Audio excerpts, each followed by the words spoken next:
we'll tell you two kinds of red herring, dark brown and ball bearing. But yes, we have no bananas.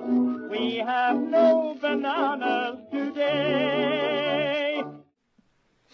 Hello, and welcome to Daily-ish, the show that's daily-ish. I'm Benjamin. And I'm Elizabeth. And today we are kicking off Season 2 of the Daily-ish show. Season 2? Congratulations. That sounds we fancy. finished a whole season. I know. And now we're starting Season 2. What are we talking about?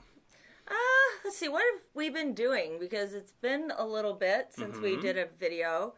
We had Christmas break. We had Christmas break. Yeah, the kids were home.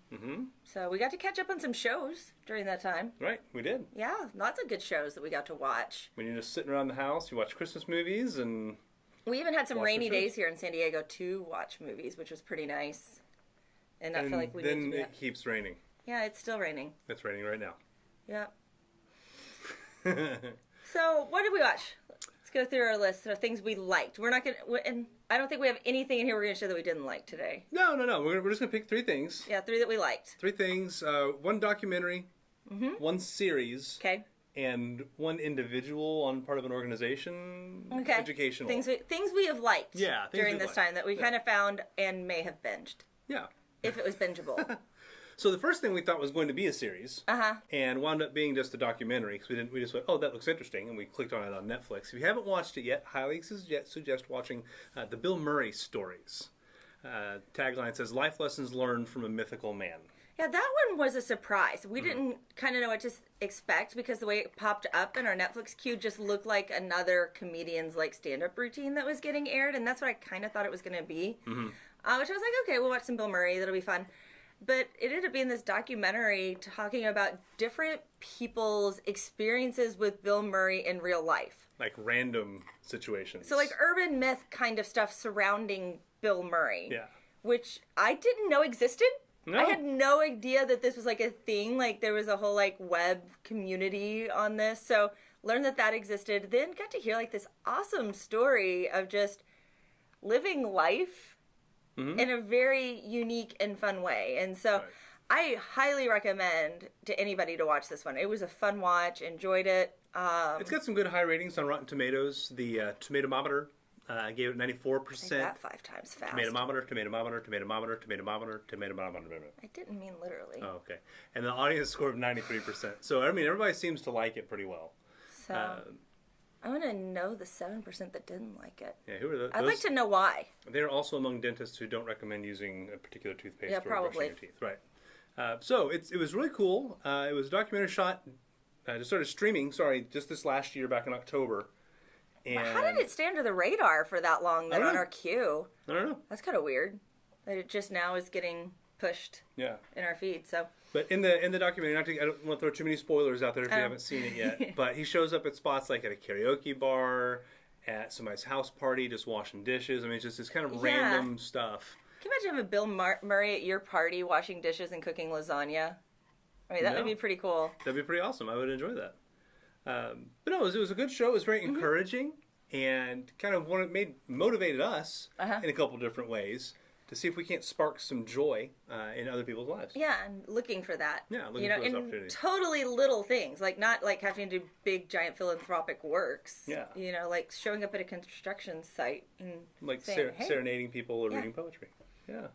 Yeah, fun things. So that's the first show. The second show that we binged with their kiddos, we did this all in one day. I was kind of surprised. We don't normally do a full show in one day. No. But it is the final season of Lemony Snicket, Series of Unfortunate Events. And also on Netflix. yeah, we've been using that one in the past. The previous 2 seasons, like that was what we would watch together during dinner. And so this one came out right around the New Year, and we were home, and we just watched the whole thing in one day. All of it.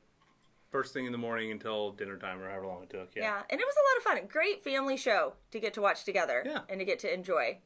And just because of the way those whole things are laid out, trying to guess what the plot's going to be is pretty much impossible because it's almost like if you'd imagine how a 4-year-old would tell a story in some ways. Like the way it just kind of twists and turns and really bad soap opera-y kind of turns. But done in such a way. Neil Patrick Harris is so much fun as an actor. I'm not going to give any spoilers because there's one part of this that I loved that they wrote in with his character. I've not read the book, so I don't know if it was in the books or not. But let's just say there's, towards the end, made me really understand why he took this role. Oh, sure. With his arc. And that just was like, okay, I totally get it now. Not that he wasn't like killing it the whole way through in all of the series, but why this character would appeal to an actor being shown them. Mm-hmm. Well, and then having Patrick Warburton do your narration the whole time. Yeah. If you can't get Morgan Freeman, dude, Patrick Warburton is I still hear him as Putty. Oh, no, it is. He's still I know. It's like... Oh. But he does such a good job narrating. And to finally get him into the storyline there, again, spoiler-free, he enters the storyline there in season 3, the last season. And the 3 kids do a great job. It's kind of fun watching kids grow up like the Stranger Things kids. Yeah. You get to watch the series of unfortunate event kids. Yeah, they had to film these back-to-back to keep the baby the age. Because the baby didn't age a ton. Her name is Presley Smith in real life. Smith. Yeah. So there's that one. And then the last thing that we're going to talk about is a person. Yes. That I have found on YouTube. And Ben found their Wikipedia entry for me. So I was just kind of watching videos one morning in bed during our break. And I stumbled across the British Museum's curator group. Like they present videos from the British Museum. So on YouTube. You can subscribe to that. I would recommend having that one in your feed because it is a lot more interesting than it sounds. Super interesting. But there is this one curator that they have, and he does like ancient Babylonian, Middle Eastern, those studies. He's right an Assyriologist. And, did you know that was like a I didn't know thing? that was, So he studies those times, can read cuneiform. His name is Irving Finkel. If that is not like the best name ever. We'll like throw up a picture of Irving Finkel here because he's just fun to watch. And he gets so excited about these things, and just his excitement is contagious when watching. And so that's why I would highly suggest finding him and watching some of his videos, because you'll be like sitting there going, oh, I want to play that ancient Assyrian game. It's called the Royal Game of Ur. I know because Wikipedia is telling me so. Yeah. He has recreated like how to play that. And like his chess set is in the Harry Potter films. Yep. So his personal one that he owned, because they couldn't get the actual one, obviously, because it's an antiquity. But he had this chess set. So when they're playing the chess, when they move them, that's his, by the way. So fascinating guy. He's a philologist, so he's an expert in languages. He does a lot again, like with cuneiform and that sort of thing. Some of those dead languages, and it's really cool. And there's even a whole big thing on Noah's Ark. With him too. This circular Noah's Ark. Well, he's doing it from the story of the Epic of Gilgamesh with that, and what their measurements were and how they did it, and.